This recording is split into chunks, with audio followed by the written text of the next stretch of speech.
Hello and welcome to another episode on the Public Global. I am Ajay Prakash. Now, don't you find it rather amusing or strange that the Modi government, after 10 long years of being in power, finds its long lost love in the middle class of India?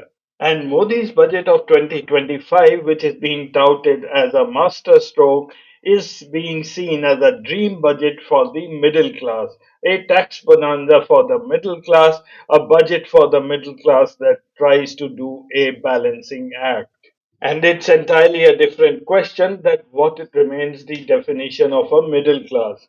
Given a tax rebate of 12 lakhs, how many people in our country actually earn 12 lakh rupees per annum? And who are those guys getting the real benefit out of Modi's budget? A few days ago, I had done an episode on the budget and I tried to show that this budget favors the upper middle class and the rich of our country. For any of you who is interested to see that episode, I'm leaving a link in the description below. I had worked out the tax liability in financial year 25 and in financial year 26, computed the difference, and shown that as your total income increases, the net savings in tax is more for the higher income groups. Something very interesting came out of this exercise. I'm showing you here a graph for the monthly benefit to taxpayers above 7 lakh rupees. That is the amount of tax they will save because of the new budget. And since Nirmala Sitharaman decided to give a rebate instead of reducing the tax rate, you can see this anomaly here where anyone who is earning up to 11.9 lakhs gets a higher tax rebate than the one who earns slightly over 12 lakh. So this curve gets reset after the 12 lakh income and then goes on increasing as you earn more. A few people reacted to my analysis saying that how can Modi give any rebate to people who were never paying tax anyway? And my answer to that is that the question was never there to reduce the tax burden on the higher class. The question was, how do we take care of the poor of this country, which never happened in this budget? The government's argument is that the new structure proposed in the current budget will substantially reduce the taxes of the so called middle class, according to them, and leave more money in their hands, boosting household consumption, savings, and investment. As a result of proposals introduced in the budget of 25-26, a revenue of about 1 lakh crores in direct taxes is being foregone. There are about 96 lakh taxpayers in the bracket who have income above 12 lakhs per annum, and the average tax saved in this category is roughly about 1 lakh per year, and that's how the government has computed the figure of 1 lakh crore rupees. So, in today's episode, I'm going to discuss two things. The first one is why Modi chose to address the middle class in this budget. What were the compulsion? The opposition keeps saying that the budget favors Bihar and Delhi. We'll see how true is that. And the second thing I'll touch upon today is regarding the inequality in our country. How much of middle class is really middle class? What's the definition of middle class? When Modi says that 12 lakhs and above is middle class, is that really so? I'll show you some data in this regard. Apart from giving out benefits to the middle class and wooing them, the Modi Sarkar has also been trying to impress the salaried class and the pensioners. The formation of the 8th Pay Commission was announced just before the election. Now, that may sound music to the lakhs of central government employees staying in Delhi, but the actual implementation is going to happen only 1 year later. And the state government employees have to wait even more. For the last 10 years, the Modi government did nothing for the senior citizens. In fact, the rates on senior citizens savings schemes kept being lowered after Modi came to power in 2014. From a high of 9.3, it came down to 7.4, and today, when I checked, it is 8.2% per annum. The government feels that because the tax rates have been reduced, the savings might offset the lower rate of interest which was being given to the senior citizens. In this year's budget of Nirmala Sitaraman, it is the taxpayers who stand to gain the maximum. People who do not pay tax are actually left to fend for themselves. While the fact remains that inflation and price rise hurts the poor much more than it hurts the upper middle class and the rich of this country. So why is Modi suddenly remembered the middle class and the taxpayers now just before the Delhi election? The answer lies in this graph. The question that this graph answers is that out of the total electors in a state, how many are taxpayers? The All India figure is given here at the top. It is 9%, which means that out of 100 electors, 9 are taxpayers.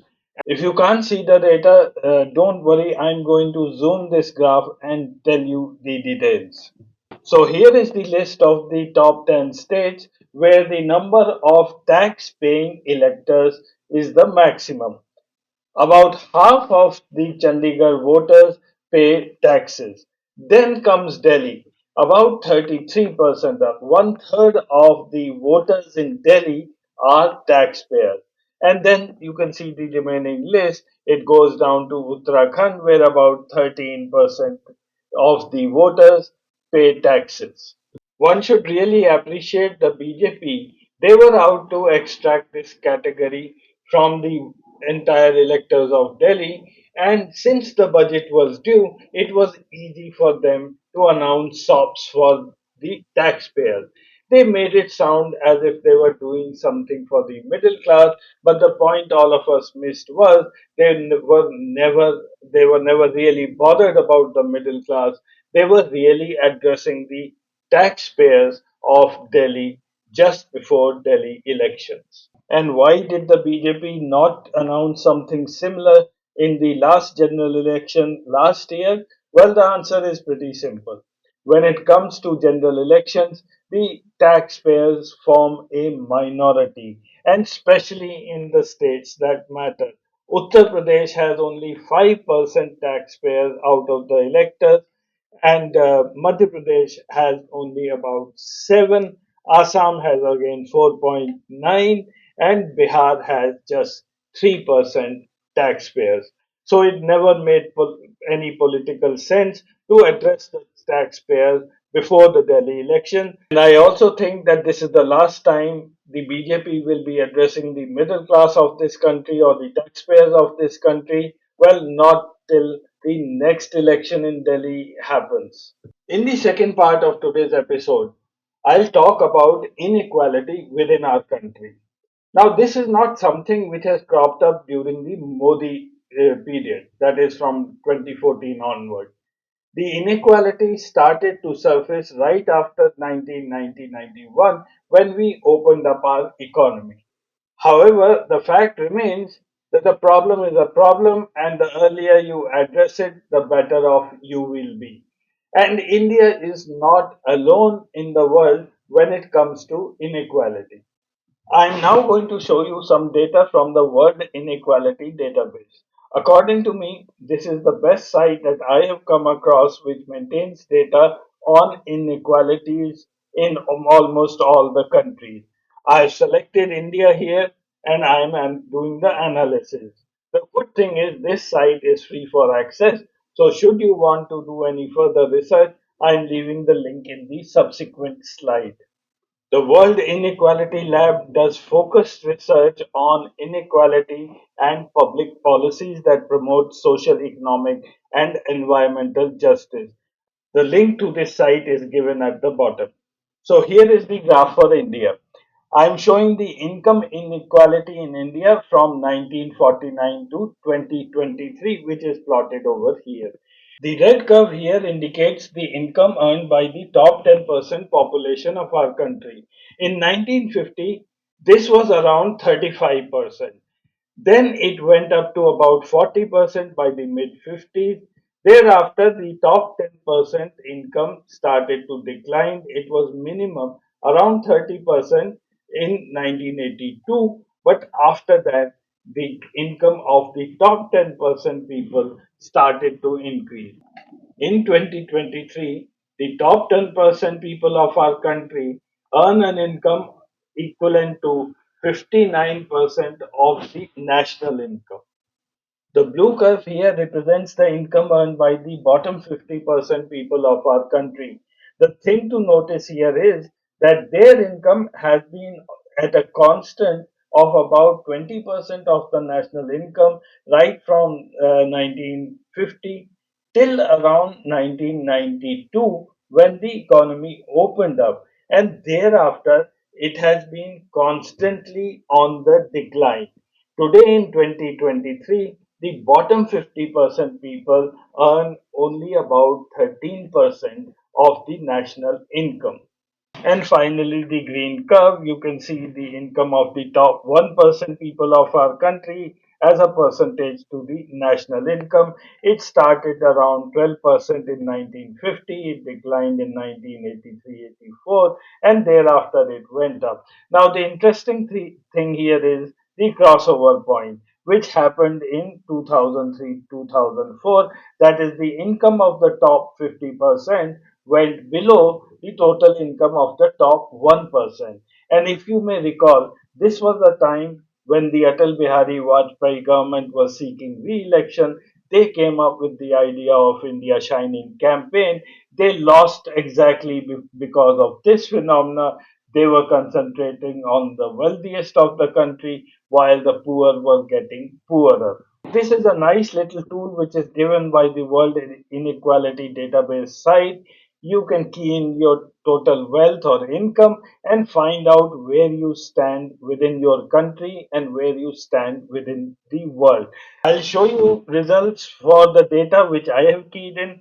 I declared a wealth of 3 crores and said that I am supporting two people. Now, a wealth of 3 crores is true for many of us who have worked all their life.